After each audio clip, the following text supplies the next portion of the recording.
செல்வம் ஐயா அவர்கள். ஆமா. அதாவது தினம்தோறும் நம்ம நாடகம் எங்க நடக்கிறதோ அங்கெல்லாம் சென்று நம்மளுடைய நாடக கலையை உயர்த்த வேண்டும் என்பதற்காக அவர் வீடியோ எடுத்து இந்த யூடியூப்ல போட்டுட்டு இருக்கிறாரு. ஆமா. அதாவது அவருடைய சேனல் என்னன்னா செல்வம் யூடியூப் சேனல். ஆமா. கிராமிய கலை திருக்கூத்து என்று சொன்னால் அந்த வீடியோக்கள் எல்லாம் வரும். ஆமா, வரும். அப்படியாக இருந்தாலும் அவரு கூட எல்லாம் எப்படி தெரியுமா இருக்க வேண்டும்? எப்படி? ஆண் போன பக்கம் அரச பெற்றாண்டோ ஆட்சி பெற்றான்று பெண் போன பக்கம் பெற்று பெருகி பால் பானை பொங்கி அடிய செல்லாம். அந்த எல்லா மலையினரை பிரார்த்திக்கிறேன். ராமோ ஜெயம். சமர்ப்பணம். அப்படியாக இருந்தாலும் நடத்தக்கூடிய நாடகம் என்னடி? இசைக்காளியம்மன் பிறப்பு. இசைக்காளியம்மன் பிறப்பு. இந்த நாடகத்துல நான் யார்? நீங்க யாரு? என்னுடைய பெயர் என்ன? உங்க பேர் என்ன? சொல்லட்டுமா? ஒவ்வொன்னா சொல்லுங்க. படி சொல்றேன். அதத்தான் ஐயா.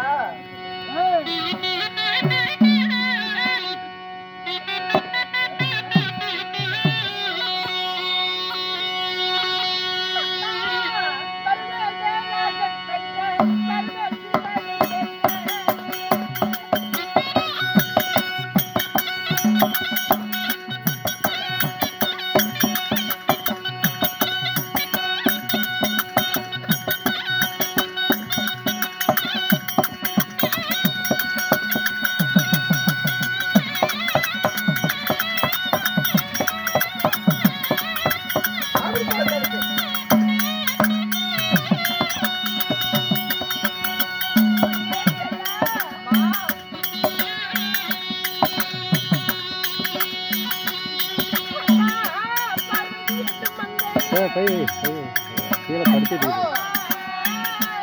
கீழே வந்து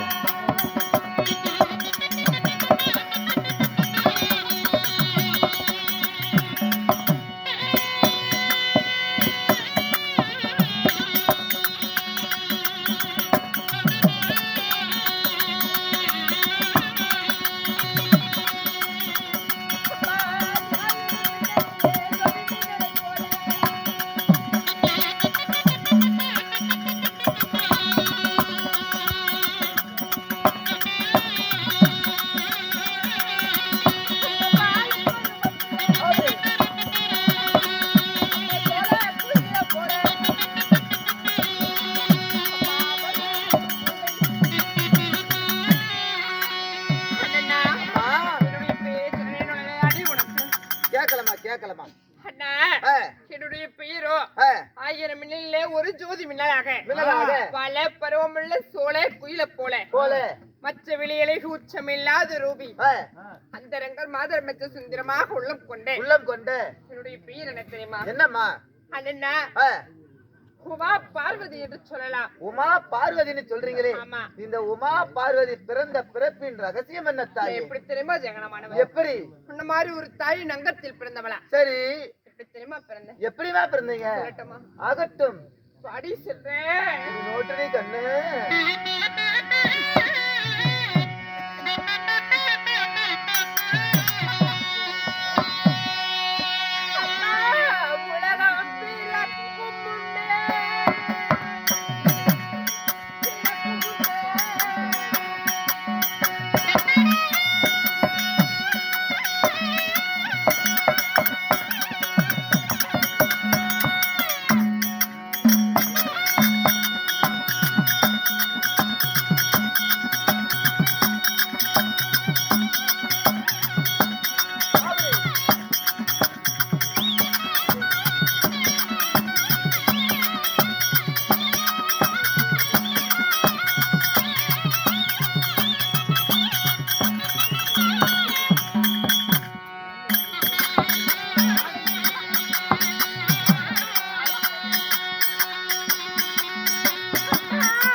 பார்வதி சத்தின்னு சொல்றீங்களே, இந்த உமா மகேஸ்வரி பிறந்த ரகசியம் என்ன தாயே? எப்படி தெரியுமா ஜெயமானவள்? எப்படிமா? அண்ணா, இந்த உலகம் பிறக்கும் முன்னே இந்த உமையவள் நான் பிறந்தேன். சரி. ஓம் என்ற ஓசையால் இந்த உமா பார்வதி நான் பிறந்தேன். எப்படிமா? எப்படி தெரியுமா? இந்த பிறந்த உடனே ஓம் என்ற ஓசையால் நான் பிறந்து சரி 4 திசையும் சென்று பார்த்தேன். எதுவும் இல்லை. என்னால் படைக்கப்பட்டது நிலம், நீர், ஆகாயம், காற்று, இது எல்லாம் என்னால் படைக்கப்பட்டது. சரி. பஞ்சபூதங்கள் எல்லாம் என்னால் படைக்கப்பட்டது. அப்படியாக இருந்தாலும் நான் ஓம் என்ற ஓசையால் நான் உமா பார்வதியாக பிறந்தாலும் அந்த ஓம் என்ற அக்னி வேள்வியிலே மற்றொருவரை பிறக்க வைத்தேன். சரி. பிறந்த உடனே அம்மா என்று அழைத்தார். தாயே என்று அழைத்தது?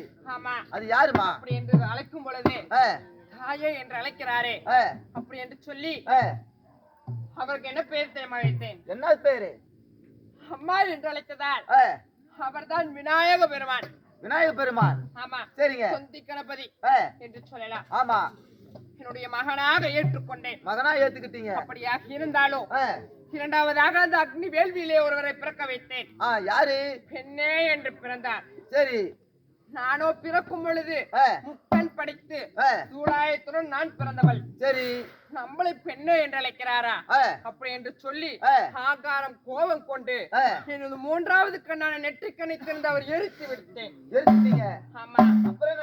அப்படி அவர் எரித்து விட்டாலும் 3வதாக ஒருவரை பிறக்க வைத்தேன். சரி. அவர் யார் தெரியுமா? அது யாரு? தங்கா என்று பிறந்தார். தங்கா என்று பிறந்த உடனே அண்ணனாக ஏற்றுக்கொண்டேன். சரிமா. அவர் யார் தெரியுமா? யாரு? அந்த சங்குதுபாரை பிற்பிடமாக ஆண்டு வரக்கூடிய ஸ்ரீமந்த கண்ணனே என்னுடைய அண்ணன். அண்ணன். அண்ணா. அப்படியாக இருந்தாலும் நாகப்பட்டவர் சொன்னார். எப்படி? தங்கா, ஒரு ஆண் ஒன்று இருந்தால் ஒரு பெண் ஒன்று வேண்டும். ஆமா. ஒரு பெண் ஒன்று இருந்தால் ஒரு ஆண் ஒன்று வேண்டும். ஆமா. அதாவது உனக்கு ஒரு துணை வேண்டும் அம்மா. ஆமா. அப்படி என்று சொல்லும் பொழுது அதற்கு நான் என்னென்ன செய்வது அப்படி என்று கேட்டேன். அதுக்கு அண்ணனாகப்பட்டவர் ஸ்ரீமந்த கண்ணன் சொல்லினார். என்ன சொன்னார்? தங்கா, நீ யாரை முக்கண்ணை திறந்து 3வது கண்ணான நெற்றிக்கண்ணை திறந்து யாரை எரித்தாயோ, எரித்து சாம்பலாக்குனாயோ, அவரை மீண்டும் பிறக்கவை அப்படி என்று சொல்லி அவர் பேச்சு கிணங்க அவர் மறுபடியும் அந்த ஓம் என்ற ஓசையால் அந்த அக்னி வேள்வியை பிறக்க வைத்தேன். ஆமா. அப்படி அவரை பிறக்க வைத்திருந்தாலும் என் அண்ணனாகப்பட்டவர் சொன்னார். எப்படி? நீ என்னுடைய தங்காளை திருமணம் செய்து கொள் அப்படி என்று சொல்லும் பொழுது உன் தங்காளை நான் திருமணம் செய்து கொள்வதாக இருந்தால் ஒரு நிபந்தனை, ஒரு கட்டளை. எப்படி தெரியுமா? ஒரு பெண்ணுக்கு இருக்க கூடாது இவ்வளவு ஆணவம், இவ்வளவு கோபம், ஆமா, இவ்வளவு அகங்காரம் ஒரு பெண்ணுக்கு இருக்க கூடாது. பெண்ணுன்னு இருந்தா பொறுமை வேணும். ஆமா. அப்படி என்று சொல்லும் பொழுது நான் என்ன தெரியுமா செய்தேன்? என்ன செய்வது அப்படி என்றால் உங்க தங்காட்டுக்கு இருக்கிறது அந்த முக்கண், அதாவது அந்த நெற்றி கண்ணும் சூழாயது இருக்கிறதுனாலதான் அவளுக்கு இவ்வளவு கோபம், இவ்வளவு அகங்காரம், இவ்வளவு ஆணவம். அந்த 3வது கண்ணான நெற்றி கண்ணையும் அவள் கையில் இருக்கக்கூடிய சூழாயத்தையும் கொடுக்க சொல்லுங்கள். அப்பொழுது உன் தங்காயை திருமணம் செய்து கொள்கிறேன். சரி. அப்படி என்று சொல்லும் பொழுது எங்க அண்ணன் என்னிடத்தில் உரைத்தார். எப்படி? உன்னுடைய நெற்றி கண்ணையும் சூழாயத்தையும் கொடுத்தால் நீ திருமணம் செய்து கொள்ளலாம். அப்படியாக இருந்தாலும் என்னுடைய பேச்சு கிணங்க 3வது கண்ணான நெற்றி கண்ணையும் என்னுடைய சூழாயத்தையும் அவரிடம் கொடுத்தீங்க. அப்படியாக இருந்தாலும் அவர் என்னை திருமணம் செய்தாரா? எப்படி? அவர் என்னை திருமணம் செய்து கொள்ள மாட்டேன் என்று சொல்லிவிட்டார். இந்த ஜென்மத்தில் உன்னை திருமணம் செய்து கொள்ள மாட்டேன். அடுத்த ஒரு ஜென்மத்தில் ஒரு மானிடர், அதாவது மானிடர், ஒரு மன்னனுக்கு மகளாய் பிறப்பேன், மன்னனுக்கு மகளாக பிறப்பேன். அப்பொழுது உன்னை நான் திருமணம் செய்து கொள்கிறேன் அப்படி என்று சொல்லி நான் யாருக்கு தெரியுமா மகளாக பிறந்தேன்? யாருக்கு? பர்வதர் ராஜனுக்கு நான் மகளாக பிறந்து அவரை திருமணம் செய்து கொண்டேன். பரமசிவனை திருமணம் செய்திருக்கிறீங்க. யாரை திருமணம் செய்தேன்? யாருமா? அந்த கையங்களில் பொற்பிடமாக ஆண்டு வரக்கூடிய சிவபெருமானே என்னுடைய கணவர். அம்மா, அப்படி எல்லாம் சுகத்தில் ஈடுபட்டு அப்படியாக இருந்தாலும் எங்களுக்கோ 2 குழந்தைகள். யார் என்று தெரியுமா? ஆணை முகத்தில் ஒரு குழந்தை, அழகுக்கென்றே ஒரு குழந்தை. ஆணை முகத்தில் பிறந்தவன் யாரு? அதாவது தொந்தி கணபதி விநாயக பெருமான் என்று சொல்லலாம். பிறந்தவன். எங்க எந்த கோயில பார்த்தாலும் என்னுடைய மகனுக்கு ஆமா முன்னாடி விநாயகருக்கு தான் பூஜை முன் பூஜை. ஆமா அப்படியாக இருந்தாலும் அழகுக்கென்றே பிறந்தவன் அது யாரு? முருகப்பெருமான் என்று சொல்லலாம். பழனியில் இருக்கிற அப்படி அந்த முருகனா? ஆமா சரிமா. அப்படியாக இருந்தாலும் வந்த காரணம் உன் கணவர் அழைத்தாரம்மா. கணவர் அழைத்தாரா? ஆமாம்மா. பார்க்கலாம் வாமா போலாம்.